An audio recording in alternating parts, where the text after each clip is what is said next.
In the hidden kingdom of Thalassia, light once moved like music through coral towers and pearl halls, and every current carried the promise of peace. King Thalor ruled with steady wisdom. Queen Lyra ruled with mercy. And in the heart of their palace, a child named Elara slept beneath a canopy of living gold.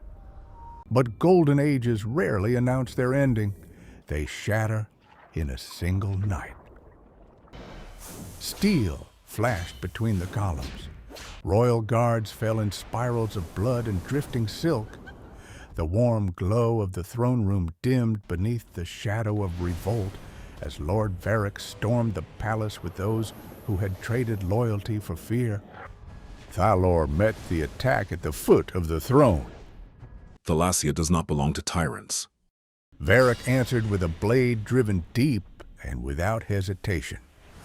Then let it belong to the one strong enough to take it! As the king fell, Queen Lyra gathered Elara to her chest while the chamber shook with battle. She looked not at the throne, but at the child who still had a future beyond it. Our daughter must live. Send her far from this poison. In a hidden chamber beneath the palace, old magic answered the queen's final command. Sigils lit the walls. Water folded inward. A secret gate to the surface shimmered open like a wound of moonlight.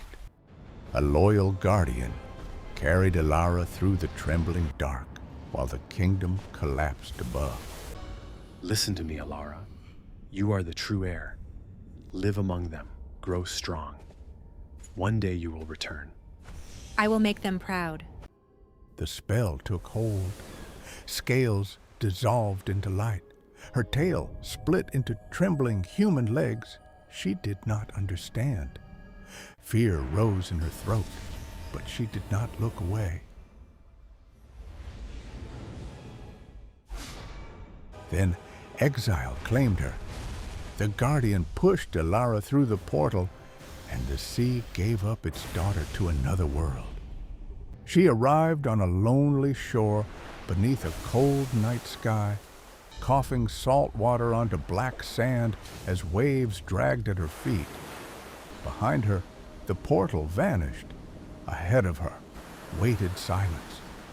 No palace, no family, no kingdom, only wind, darkness, and the command to endure. Time hardened what grief could not destroy. Years passed in a coastal city of neon rain, traffic, and restless tides. Elara grew into a woman who never fully belonged to the ground beneath her feet, yet learned to stand on it with unshakable balance. On rooftops at sunset and in the worn, bright space of Mia's dojo, she trained until discipline replaced confusion. Again. Elara struck, missed, corrected, and struck again. Better. You fight like the ocean itself. Relentless, patient, and dangerous when cornered. Maybe that means I belong somewhere deeper than this city.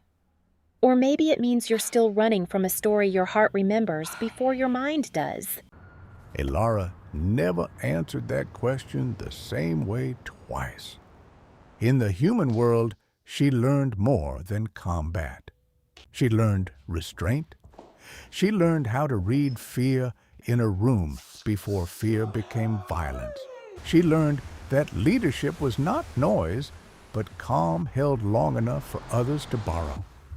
She organized self-defense classes for women who arrived frightened and left standing taller. She broke up street fights before they spread. She taught strangers how to breathe through panic, how to move with purpose, how to protect one another instead of waiting to be rescued. Mia watched all of it with the quiet certainty of someone seeing a crown before the person wearing it ever could. You act like people are already depending on you. Maybe they are.